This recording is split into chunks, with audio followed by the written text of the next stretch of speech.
नमस्कार, हर खबर देख रहे हैं आप। मैं हूं आपके साथ सृष्टि शुक्ला और सीधे आपको ले चलते हैं लखनऊ। मुख्यमंत्री योगी आदित्यनाथ मेधावी छात्रों के अभिभावकों से बातचीत कर रहे हैं। क्या कुछ कह रहे हैं, सुनवाते हैं। के लिए कार्य के साथ साथ आराम भी आवश्यक है और ये अगर नियमित रूप से करेंगे ना, नहीं तो 1,500 से 2,000 मौतें प्रदेश में इंसेफ्लाइटिस से होती थी। खेलेंगे, नियमित रूप से सभी कार्यों और ये लगभग 40 वर्षों से मौतें होती टाइम टेबल बना करके वितरित कर लेंगे ना, तो इसलिए सर्विलांस का भी महत्व है। इंसेफ्लाइटिस ट्रीटमेंट सेंटर बने, मिनी पीको बनाए गए।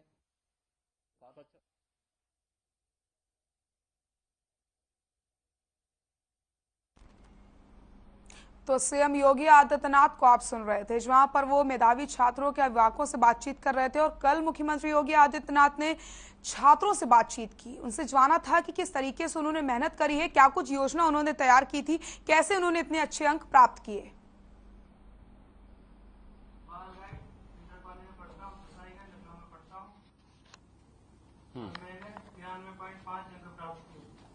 ठीक है, क्या विषय क्या क्या थे आपके? Hindi, English, math, Sanskrit, social science and science. ठीक है, सुंदर। हाँ, अगला। माननीय मुख्यमंत्री जी, आपको मेरा सादर प्रणाम। सर, मेरा नाम रूबी शाद है। मैं नेशनल पब्लिक इंटर कॉलेज की छात्रा हूँ, जो कि एनडीए कॉलोनी में। सर, सबसे पहले तो आपका बहुत धन्यवाद करेंगे कि आपने लड़कियों के लिए इतनी अच्छी अच्छी योजनाएं निकाली हैं। सर, जैसा कि कल किसी ने कहा था कि लड़कियों को दहेज के लिए पैसे नहीं बचाने चाहिए, उनकी पढ़ाई में पैसे लगाना चाहिए। सर, उस बात से मैं सहमत हूँ। सुंदर, आप कहाँ से सुन रहे थे? सर, कल घर में देखा मैं। अच्छा, आप देख रहे थे। अच्छा, सुंदर। तो क्या क्या विषय थे आपके हाई स्कूल में? Sir, science with maths, English, art. तो कितने विषय थे? सर, 6। कौन कौन से 6 विषय थे? Sir, English, Hindi, science, art और एसएसटी, मैथ्स। ठीक है, सर, बहुत आपने सुंदर। कल अभ्युदय कोचिंग के बारे में भी बताया था, वो भी मैंने सुना। सर, मुझे भी आईएएस बनना है। ठीक है, तो तैयार हैं आप उसके लिए? यस सर, बिल्कुल। तो मेहनत कर रही हैं? Yes sir. Sir, next time UP board top करेंगे। ठीक है, बहुत सुंदर। अगला। माननीय मुख्यमंत्री जी को मेरा सादर नमस्कार। मेरा नाम हुसैन सिंह है। मैं बालूघाट इंटर कॉलेज हुसैन में पढ़ता हूँ। मेरी माता का नाम भावना सिंह तथा पिता जी का नाम प्रवीण कुमार सिंह है। मेरे हाई स्कूल में 93.33% आए थे। विषय क्या क्या थे आपके? Hindi, English, math, social science, science and Sanskrit. सुंदर। माननीय मुख्यमंत्री जी को मेरा सादर प्रणाम। मेरा नाम आकांक्षा साहू है। मैं आरडी मेमोरियल इंटर कॉलेज की छात्रा हूँ। मेरे इस बार 10th बोर्ड में 93.33% थे मार्क्स थे। और मेरी माता जी का नाम गीता साहू है और पिताजी का नाम राजेश कुमार है। विषय क्या क्या थे आपके? सर, मेरे विषय Hindi, English, mathematics, social science, science and drawing. ठीक है, बहुत सुंदर। अगला। माननीय मुख्यमंत्री जी को मेरा शिक्षक नमन है। मेरा नाम ऋषभ सिंह है। I am from Lucknow model public inter college Balaganj branch Lucknow. मेरे पिता का नाम राजेश सिंह है, माता का नाम जयंती सिंह है और हमारी प्रिंसिपल का नाम मिसेस शिखा घोष है। मेरे हाई स्कूल में 92.8% रहे और सारे subjects Hindi, English, maths, science, social science and commerce, mathematics. तो आप आगे क्या करना चाहते हैं? आगे हम आईआईटी बनना चाहते हैं। अच्छा, तो अभी से तैयारी कर रहे हैं? जी कर। सुंदर। इसमें जो इनके प्रधानाचार्यगण कौन से हैं? आप लोग हैं? एक एक करके आप लोग बैठ के अपना परिचय दे सकते हैं। माननीय मुख्यमंत्री जी को मेरा सादर प्रणाम। मैं sir Mahatma Buddha memorial inter college Aliganj से हूँ। मेरी छात्रा पर्ल वर्मा 95.17% लाके लखनऊ जनपद से प्रथम स्थान प्राप्त किया है। कितने बच्चे हैं आपके स्कूल में? सर, टोटल 545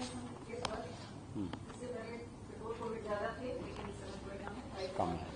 नहीं, ये कौन सी क्लास तक चलता है विद्यालय? नर्सरी से इंटर तक चलता है।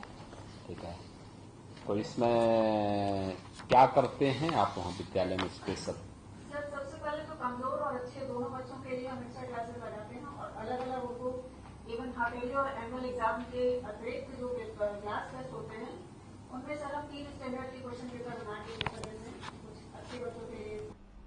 तो देखा आपने किस तरीकों से यहाँ पर छात्रों से बातचीत की है मुख्यमंत्री योगी आदित्यनाथ। इसी के साथ अध्यापकों से भी बातचीत की गई और उनसे उनका परिचय लिया गया कि किस तरीके से उन्होंने मेहनत करी है, कैसे बच्चों ने ये अंक प्राप्त किए। आइए आपको सीधे ले चलते हैं जहां पर अंतर विभागीय बैठक का आयोजन किया गया है। मुख्यमंत्री योगी आदित्यनाथ बैठक की अध्यक्षता कर रहे हैं। मिलकर के आगे बढ़ाने का कार्य करें। 1 जुलाई से अलग अलग जनपदों में कार्यक्रम होंगे। कहीं पर प्रभारी जो मंत्रीगण भी जाएंगे, कहीं नोडल अधिकारी जाएं, हर जनपद में कार्यक्रम हो। स्वास्थ्य विभाग के वरिष्ठ अधिकारीगण जनपदों में जाएं, कैंप करें और इसे अभियान के रूप में एक तो लेने की कार्रवाई आगे बढ़ाएं। दूसरा, 1 जुलाई से लेकर के अभी स्कूल चलो अभियान को सफलतापूर्वक बेसिक शिक्षा परिषद भी और माध्यमिक शिक्षा भी दोनों के स्तर पर अपने अपने स्कूलों की स्थिति को ठीक करने की व्यवस्था। प्रयास ये होना चाहिए कि विद्यालय दर्शनीय होने चाहिए। मैं एक दिन यहीं लखनऊ में एक इंटर कॉलेज का ऐसे चला गया था मैं एक कार्यक्रम में। बहुत पुरानी बिल्डिंग है लेकिन उसमें बड़े बड़े पेड़ जमे हुए। क्या मतलब है?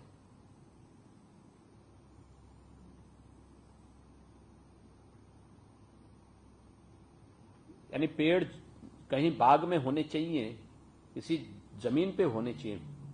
भवनों की बिल्डिंग पे पेड़ कैसे जमे हुए हैं? ये चीजें दिखाती हैं कि विभाग के अधिकारीगण निचले स्तर पर जाकर के इन सभी बातों का निरीक्षण नहीं करते। प्रधानाचार्यों के साथ कोई संवाद नहीं। अगर कोई जिला विद्यालय निरीक्षक हो गया तो इसका मतलब वो ये मान लेता है कि अब मुझे किसी से संवाद नहीं बनाना। हमें हर प्रधानाचार्य के साथ संवाद बनाना होगा। वो गवर्नमेंट हो, गवर्नमेंट के द्वारा एडेड हो, प्राइवेट हो। आखिर प्राइवेट संस्थान भी वही काम कर रहे हैं जो सरकार करना चाहती है। हमें उनके लिए हेल्पफुल बनना होगा और उनकी मदद भी लेनी होगी। हम उनको बताएं ना कि शासन की ये मंशा है। स्कूल चलो अभियान में बेसिक शिक्षा परिषद इस बात को नोट करें, हर परिवार को हमें टच करना है। कोई बच्चा स्कूल आने से वंचित न रह जाए, इस बात को हम सुनिश्चित करवा लें। दूसरा, उन बच्चों की यूनिफॉर्म समय पे बन जाए। पैसा डीबीटी के माध्यम से दे रहे हैं तो ये सुनिश्चित करना, जवाबदेही भी तय करना कि यूनिफॉर्म बच्चे के लिए जरूर बन जाए, बैग बुक्स उन्हें जरूर मिल जाए। स्कूल में भी साफ सफाई की व्यवस्था हो, बालक बालिकाओं के लिए टॉयलेट पेयजल की व्यवस्था अलग अलग हो, बैठने की व्यवस्था उनकी अलग ठीक ढंग से ठीक हो, नियमित क्लासेस चलें। इसके बारे में अभी से अभियान चलें। स्कूल चलो अभियान पर हमें फोकस करना होगा। दूसरा, वन महोत्सव का कार्यक्रम भी इस दौरान होगा। एपीसी साहब आप एक बार थोड़ा इसकी समीक्षा बैठक ले लें, अच्छा होगा। 1-2 दिन के अंदर ही लेकर के इसको देखेंगे वन महोत्सव के कार्यक्रम में क्या प्रोग्रेस है। 5 जुलाई को अगर तो मुख्यमंत्री योगी आदित्यनाथ को आप सुन रहे थे। अंतर विभागीय बैठक का आयोजन किया गया, अधिकारियों से बातचीत करी गई और साफ तौर पर उन्हें निर्देश दिए गए हैं कि बच्चों को साफ सफाई की व्यवस्थाओं पर गंभीर रूप से ध्यान देना है। वन मिशन को लेकर के क्या कुछ यहाँ पर तैयारियां चल रही हैं, हर एक चीज पर पूरी तरीके से फोकस करना है। इसी की जानकारी मुख्यमंत्री योगी आदित्यनाथ ने यहाँ पर ली है। खबरों का सिलसिला लगातार जारी रहेगा, लेकिन रुकते हैं यहाँ पर एक छोटे से ब्रेक के लिए।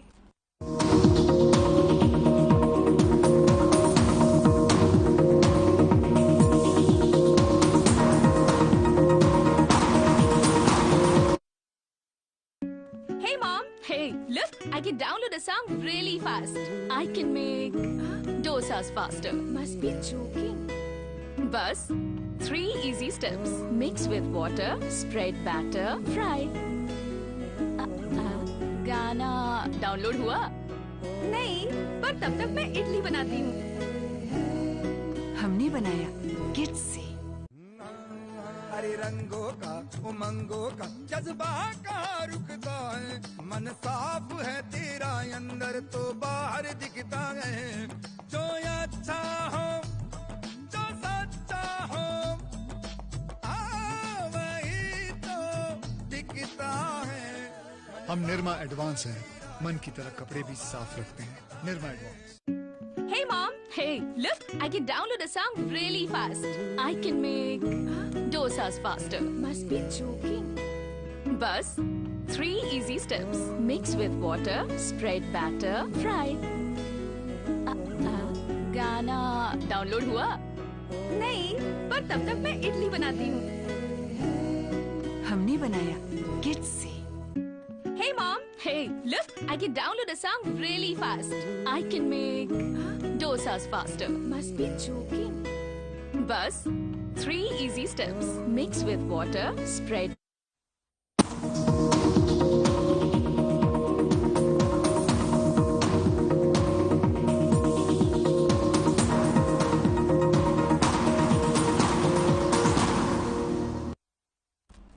ब्रेक के बाद एक बार फिर से आप सभी का स्वागत है। रुक कर लेते हैं खबरों का। 2 सीटों की 3 लोकसभा सीटों और 4 राज्यों के 7 विधानसभा सीटों पर आपको बताते चले उपचुनाव हो रहे हैं।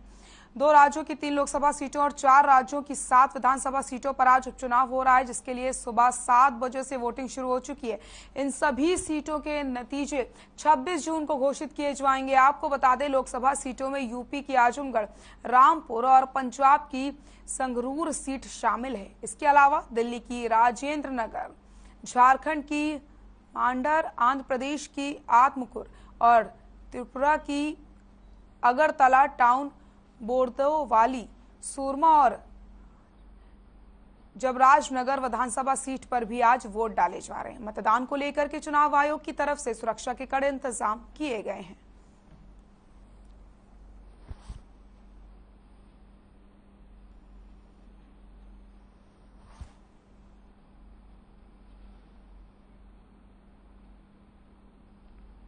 खबर चंडीगढ़ से है, जहां 46 नगर निकायों की मतगणना का कार्य संपन्न हुआ।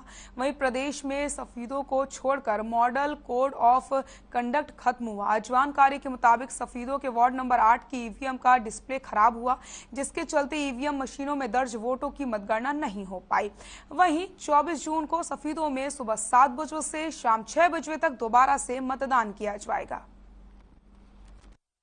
40 नगर निकायों की मतगणना का संपन्न हो गया और राज्य के अंदर जो राज्य निर्वाचन आयोग ने मॉडल कोड ऑफ कंडक्ट लागू किया था, वह सफेदों को छोड़ करके हरियाणा में, क्योंकि सफेदों में वार्ड नंबर 8 पर 24 जून को पुनर्मतदान होगा।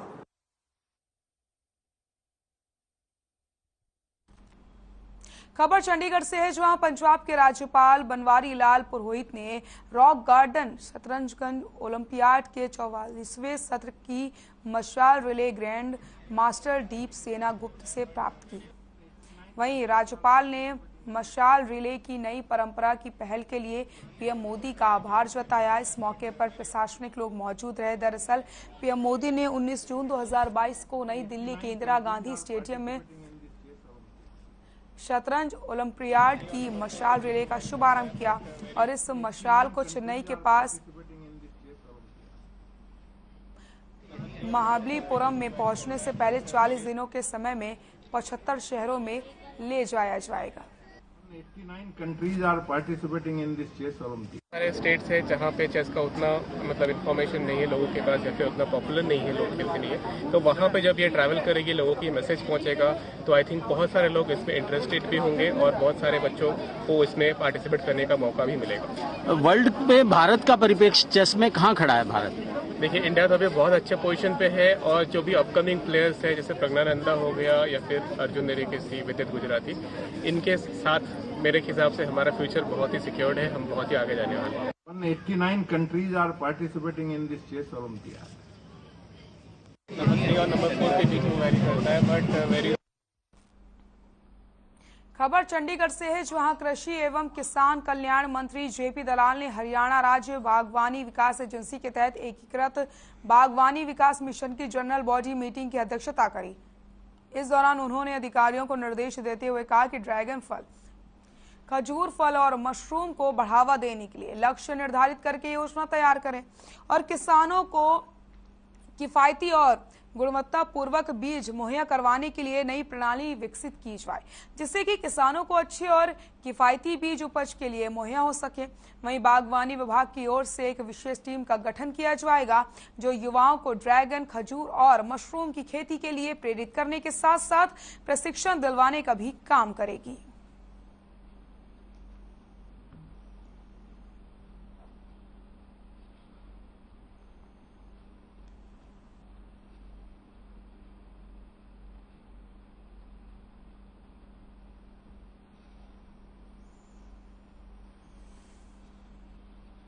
अंबाला में प्रशासन ने एक पहल अभियान की शुरुआत की, जिसके तहत निःशक्त, बेसहारा और समाज की मुख्य धारा से दूर हो चुके बच्चों के दस्तावेज बनाकर सरकारी सुविधाओं का फायदा दिया जाएगा।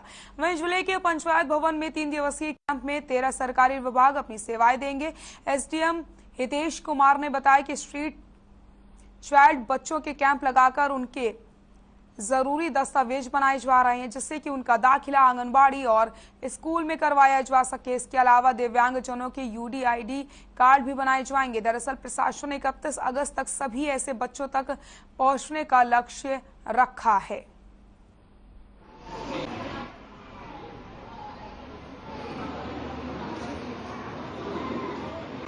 एक ये सुप्रीम कोर्ट की गाइडलाइंस थी, जिसके तहत के स्ट्रीट चिल्ड्रंस हैं उनको मेन स्ट्रीम में लाने के लिए उनके लिए जो बेसिक प्रूफ्स हैं, जैसे आधार कार्ड हो गए, उनका स्कूल में एडमिशन हो गया, आंगनवाड़ी में एडमिशन हो गया या बर्थ सर्टिफिकेट हो गया, एनी टाइप की गवर्नमेंट स्कीम की बेनिफिट जिनमें वो एलिजिबल हैं, तो उनको सारी की सारी सहायता प्रशासन की साइड से दी जाए।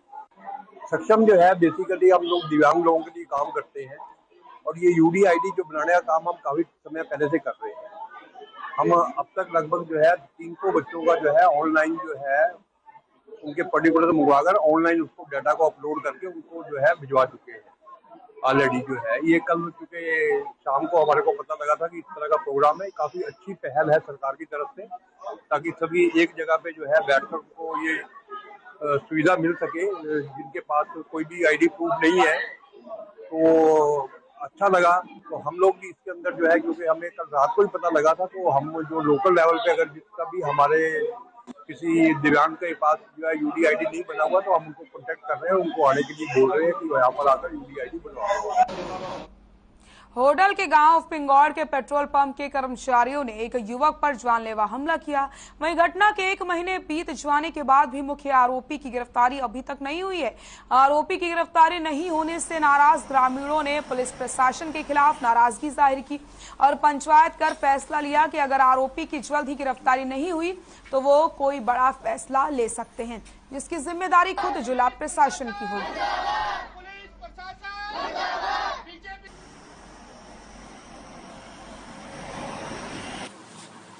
एक पेट्रोल पंप पे 13 मई को एक वारदात हुई थी। सुबह के समय पे जो लड़का जो अभी पीड़ित है उसको सुबह अपनी ड्यूटी के लिए जा रहा था, तो कुछ कहासुनी उनके बीच हुई। तो वहाँ पे क्या है कि पेट्रोल पंप जितने भी कर्मी हैं उन्होंने सामूहिक तौर पे मिलके उसके साथ काफ़ी दर्दनाक, उसके साथ कोई सर पे चोट लगी है जिसकी वजह से वो इंजरी हो गई उसके बॉडी में।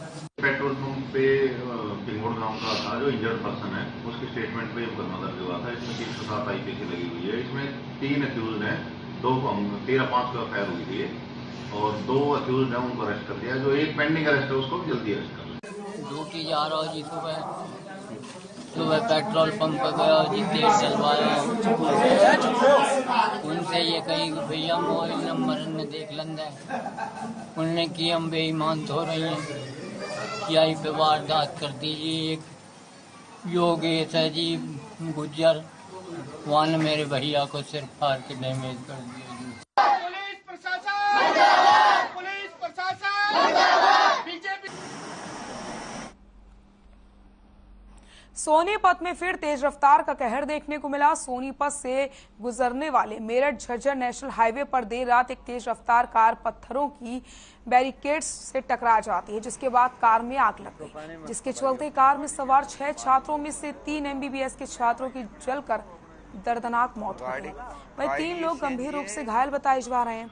आपको बताते चले कि तीनों मृतक रोहतक PGI MBBS के स्टूडेंट्स बताए जा रहे हैं। जानकारी के अनुसार सभी कार सवार युवक रोहतक से हरिद्वार निकले थे। हालांकि पुलिस ने तीनों के शवों को पोस्टमार्टम के लिए सिविल अस्पताल भिजवा दिया है और सोनीपत पुलिस हादसे की जांच कर रही है। हादसे में तीनों मृतक युवकों की पहचान कर ली गई है। तीनों नारनौल, रेवाड़ी और गुरुग्राम के रहने वाले हैं।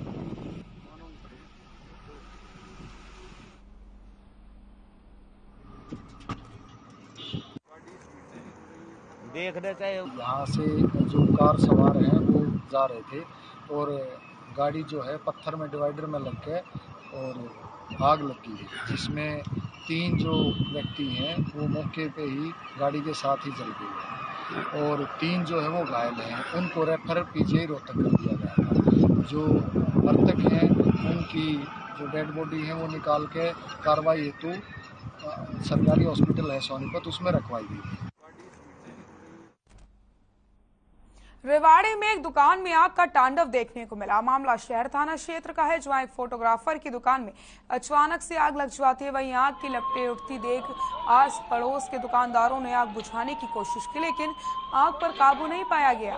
वहीं सूचना के बावजूद दमकल की गाड़ी आधा घंटा लेट पहुंचती है, जब तक दुकान जलकर पूरी तरीके से खाक हो चुकी थी। हालांकि दमकल विभाग का कार्यालय स्टूडियो से कुछ ही दूरी पर है। वहीं आग लगने की वजह शॉर्ट सर्किट बताई जा रही है।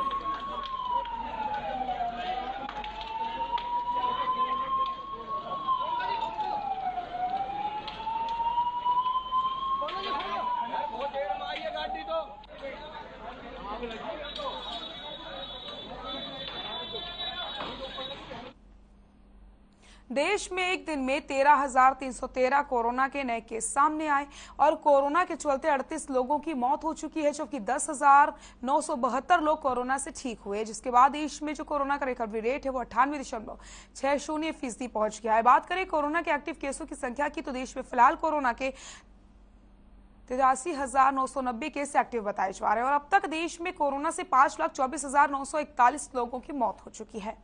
देश में 13,000 से ज्यादा कोरोना के केस मिले हैं। कोरोना ने एक बार फिर से रफ्तार पकड़ी है।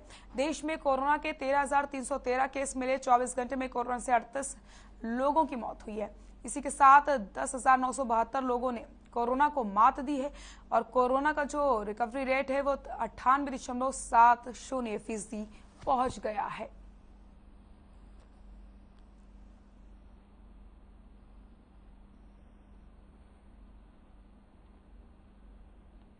हरियाणा में एक दिन में कोरोना के 527 मामले सामने आए। वहीं प्रदेश में कोरोना के चलते एक शख्स की मौत हुई है और 699 लोगों ने कोरोना को मात दी है, जिसके चलते कोरोना का जो रिकवरी रेट है वो 98.66% पहुंच गया है। वहीं पिछले 24 घंटे में अकेले गुरुग्राम में 278 नए पॉजिटिव केस मिले, जबकि फरीदाबाद में 57 नए संक्रमित मिले।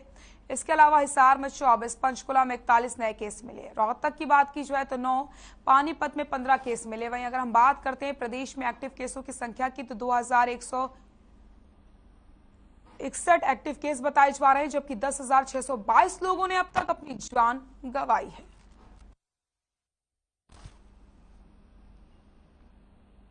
खबरों में फिलहाल के लिए इतना ही। देखते रहिए हर खबर। नमस्कार।